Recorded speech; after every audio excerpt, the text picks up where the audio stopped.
Ooh. Let us begin.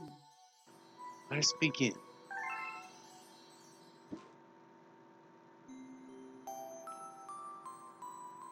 Chapter 1. The Celestial Duel.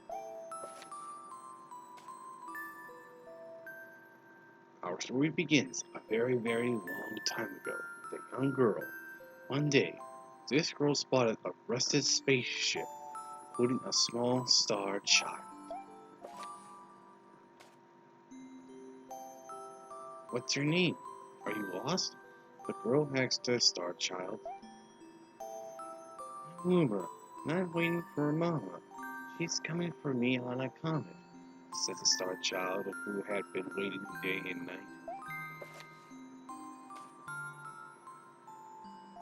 Don't worry, I'll wait for you. I'll wait with you, the little girl promised Luna. At nightfall, the little girl borrowed her father's telescope and peered into the sky. She looked and looked, but she was nothing. Hours turned into days, and then years, but still the sky revealed nothing.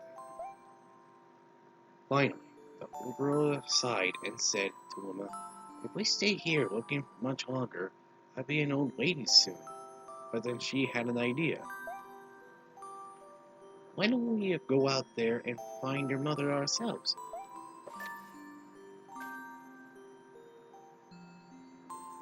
The girl and Luma fixed up the rusty spaceship, and then the two set sail into the starry sky. And this is how the search for the celestial mother began. Chapter 2. Starbits. Days passed with no signs of the comet, or even a single planet. Instead, asteroids extended for as long as the eye could see. If I had known it was going to take this long, I would have packed more jam, said the little girl above the rumble of her belly.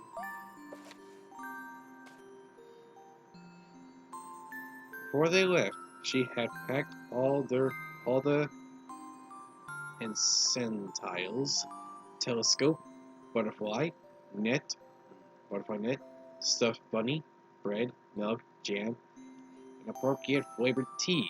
But I forgot to bring water. At this, Luma burst into gales of laughter, and the girl began to pout. As long as I have starbits, I'll be fine, said Luma. Want some? The little girl couldn't stay mad after hearing this.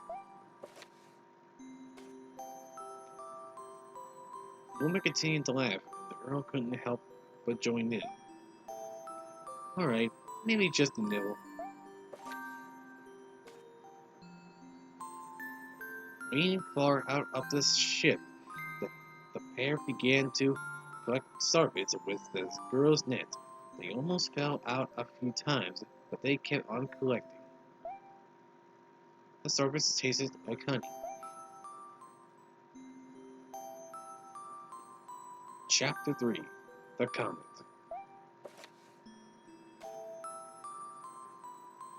A beam of light pierced through the ship's window, thinking it was the morning sun. The girl peered through the window, only to find a turquoise blue comet shimmering at her.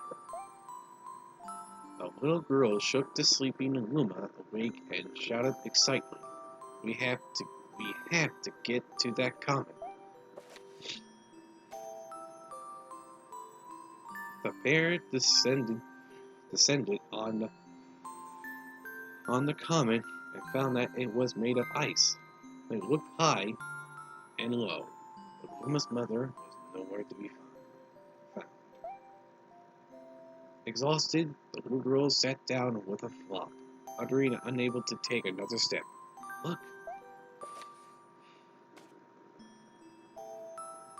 Peering down at the icy ground where Luma was pointing. The girl suddenly notices clusters of starbits encased in the ice. Pretty cool, huh? Pretty good, huh? Finding starbits is my specialty, said Luma Bean. There's ice here, but it's so warm. I'll bet there's water here too. The two decided to stay on the comet for a while. Riding the turquoise comet, the pair continued their search for Luma's mother. Chapter 4 The Dream.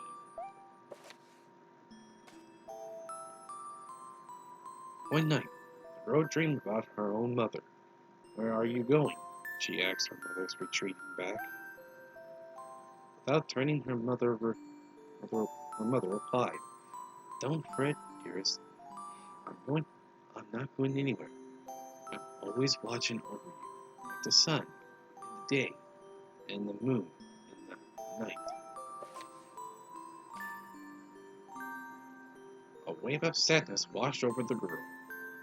What about when it rains? I can't see the sun or the moon. Her mother thought for a moment before responding. I will turn into a star in the clouds and wait for your tears to dry. When she awoke, the girl's face was damp with tears. You have starbits in your eyes? Said the woman to the girl. Wiping her face, the girl replied, These are tears, not starbits. I'm crying because I'll never see my mother ever again. At this Luma began to cry too.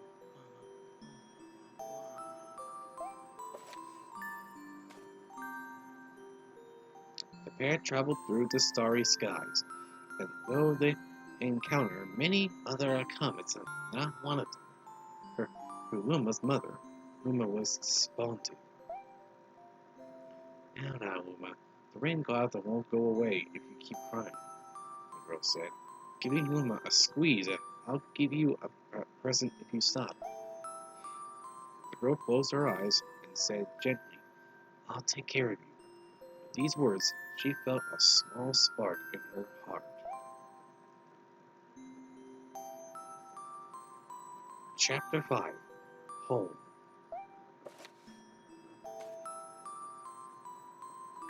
The kitchen will go here, and the library will go over there, the girl said busily to herself. We'll put the gate there. Ever since the girl took Luma under her care, she'd been bustling about at a feverish pace. It's a lot of work, but it's worth it to make a happy home. It turned out that starbits weren't the only things buried in the ice. There were tools and furniture, unlike like, unlike any they had ever seen, and the girl used them to build a home.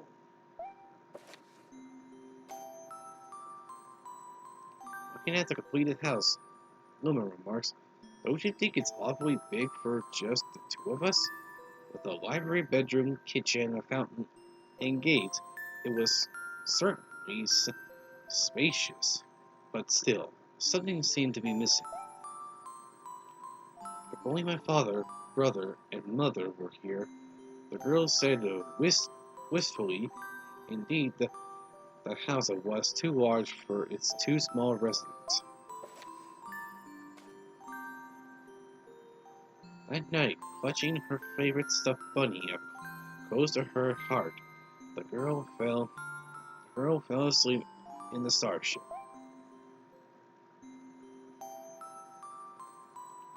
Chapter 6 Friends. And one day, while the girl sat sipping tea, a tiny apricot colored planet appeared on the horizon. From the planet, another Luma of the same color emerged. Do you two know each other? The girl asked the two Lumas gleefully. Despite the girl's excitement, they seemed uneasy. two Lumas neither drew closer nor backed away from each other. Instead, they just stared. Then one Luma broke the silence. My mama. At once, the apricot Luma parroted back, my mama, my mama, my mama, my mama. The two Lumas began to dance around the girl frantically, and neither showed any sign of stopping. The girl was so charmed by this adorable scene that she couldn't help but laugh. And that's when something very strange happened. Suddenly, more Lumas began to pop out from an apricot plant. They they were different colors, but they all shouted the same name, my mama, my mama. The sight of all the shouting Lumas only made the girl laugh harder. What am I going to do with all these children? The Lumas just stared blankly as she doubled over laughter. I guess we'll have to name each and every one of you. Tomorrow, once she had finished naming them all, she would began moving all the Lumas into the new house. Chapter 7. The Telescope. After seeing their 100th comet, a sudden thought popped into the girl's head. I wonder if my home planet is still as blue as it was. That's when she remembered her father's telescope. Peeking into the telescope, a tiny blue dot floated into sight. It was smaller than a starbit. How strange. It's so far away, but it feels so close. She twisted the knob of the telescope, and the blue dot grew until she could make out a grassy hill dotted with flowers. It seemed very familiar to her. Zooming even closer, a terrace on the hill came into view. I used to go stargazing there when I lived on my home planet. She remembered rubbing the sleep out of her eyes as she followed her father up that hill to look at the stars. She remembered how she and her brother would sled down that hill. She remembered having picnics with her mother on that hill on bright and windy days. And I want to go home. I want to go home right now. The girl burst into tears, and the Lumas didn't know what to do. I want to go home. I want to go back to my house by the hill. I want to see my mother. The girl was shouting now, her face with tears. But I know she's not there. I knew all along that she wasn't out there in the sky. Because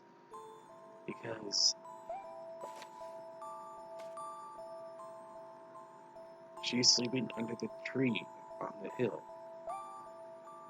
The girl's cries echoed through the stars, and a hush fell over the area. Chapter 8.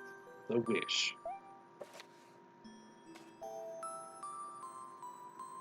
Though usually quite cheery, one day the girl began sad again. Mama drew close and tried to comfort her.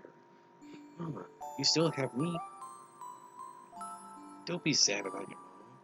Yeah, she's a part of you. That means she's always close to you. It's like me. I love starfish because they remind me of my mom.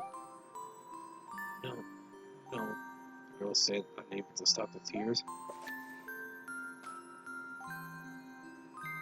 A lonely look flickered across Luma's face, but it was soon replaced by a wide grin.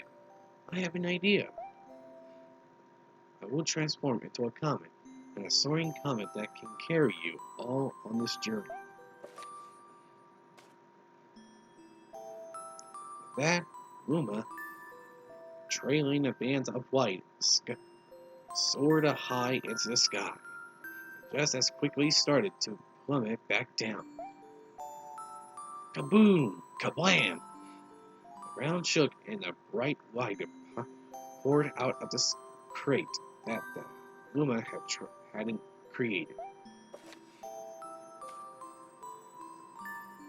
The bands of light twisted together to form a comet tail. And then Luma emerged, reborn as a comet.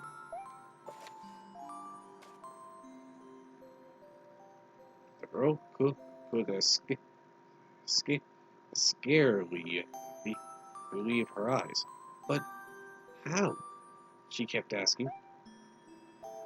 Our destinies as Lumas is to transform into different things, said a red Luma who had suddenly appeared. Stars, comets, planets. We could become all of these things. When I grow up, I want to become a star that makes someone special smile, said a green Luma.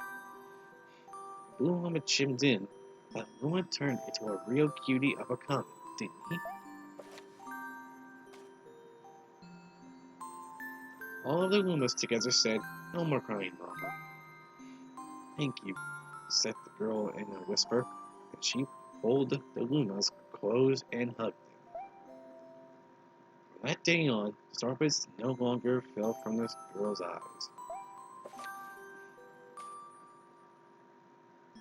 The comet set forward for the girl's home planet. It its long tail blazing broadly behind it. Final chapter. Family.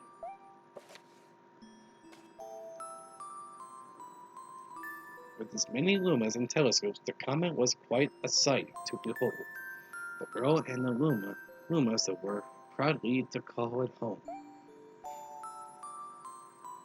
At a welcoming party for a new luma, the girl gathered everyone in the kitchen and said in a louder voice than usual, "All right, everyone, let's make a cake sprinkled with star bits. Then it will be a star cake." The lumas excitedly began to gather the ingredients. As she watched the lumas scurrying about, the girl smiled and thought to herself, "This is my family now, and I will stay with them until they are ready to leave the nest. And when they do leave, I'll see them off with a smile, because that's what makes a mother happiest." That night, the girl laid down to sleep. A soft light enveloped her and reminded her of the blue planet she once called home. But it would be nice to return home once every 100 years to nap in my favorite sleeping nook. The comet carrying the lumas and the girl continues on its journey to this very day.